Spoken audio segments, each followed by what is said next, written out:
अध्याय 5 गीता दर्शन स्थित स्थित प्रज्ञ स्वधर्म एवं कर्म योग। भगवद गीता एक परिचय। भगवद गीता को भारतीय धर्मशास्त्रों में पवित्र और उत्कृष्ट स्थान दिया गया है। इसे सामान्यतः गीता कहा जाता है और यह हिंदुओं का अत्यंत ही पवित्र एवं लोकप्रिय ग्रंथ है। गीता वास्तव में महाभारत एवं सहस्त्र संहिता का अंग है। भगवद गीता में केवल धार्मिक विचार ही नहीं बल्कि दार्शनिक विचार भी भरे हैं। गीता में तत्व विचार और नैतिक नियम, ब्रह्म विद्या और योग शास्त्र निहित है। गीता समस्त भारतीय दर्शन का निचोड़ प्रतीत होता है। गीता को उपनिषदों का सार भी कहा जाता है। चूँकि उपनिषद गहन, विस्तृत और अविविध थे, अंततः साधारण मनुष्य की समझ से परे थे। गीता ने उपनिषद के विषयों और सत्यों सरल और प्रभावशाली ढंग से प्रस्तुत किया है। इसलिए कहा गया है कि उपनिषद गाय और कृष्ण उसे धुने वाले, अर्जुन एवं बछड़ा विद्वान अमृत पान करने वाले।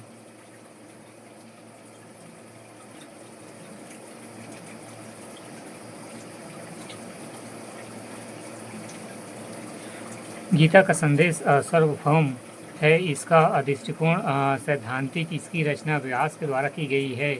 आधुनिक काल में बाल गंगाधर तिलक ने गीता रहस्य, महात्मा गांधी ने अनासक्ति योग, श्री अरविंद ने गीता निबंध नामक ग्रंथ लिखे हैं। भगवत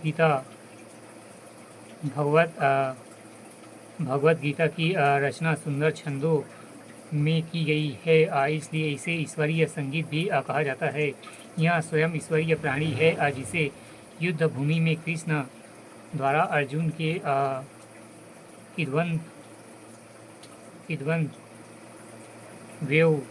विमूढ़ होने से बचाने के लिए प्रस्तुत किया गया है। भगवद गीता का जीवन में महत्व।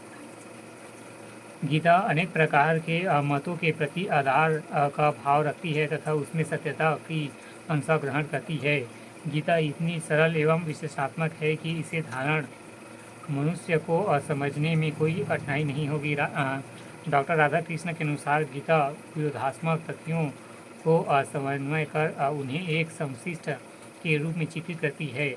आज भी मानव के सामने अनेक समस्याएं हैं। इन समस्याओं का निराकरण गीता के अध्ययन से ही प्राप्त हो सकता है। गीता में ईश्वरवाद की पूर्ण रूप में चर्चा की गई है। गीता का ईश्वर सगुण, व्यक्तिपूर्ण और उपासना का विकल्प है।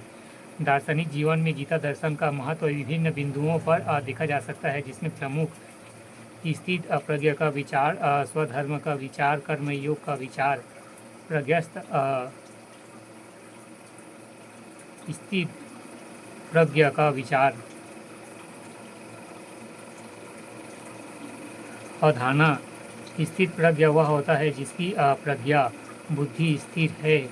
उस व्यक्ति पर किसी भी परिस्थिति का कोई असर नहीं होता, जैसे कि सुख दुख, लाभ हानि, जय पराजय, सम विषम परिस्थितियाँ। समस्त कामनाओं से मुक्त व्यक्ति स्थित प्रज्ञ।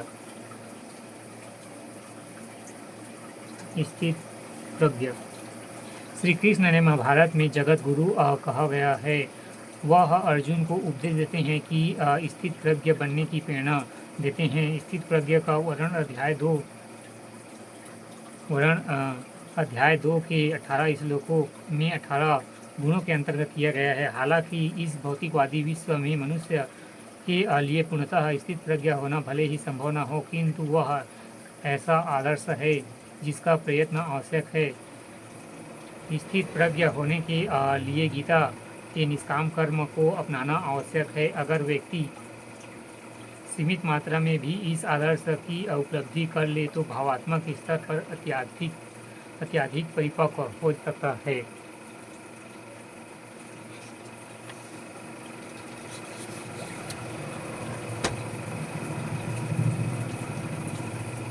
स्थित प्रज्ञ के गुण।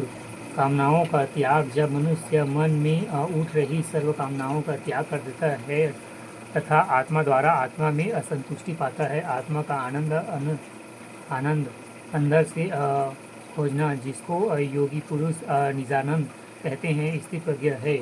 राग, भय और क्रोध से मुक्त दुख के समय जो व्यग्र नहीं होता है, सुख के प्रति कोई मोह न हो, एवं जो राग, भय और क्रोध से मुक्त हो, वह स्थित प्रज्ञ मुनि कहलाता है।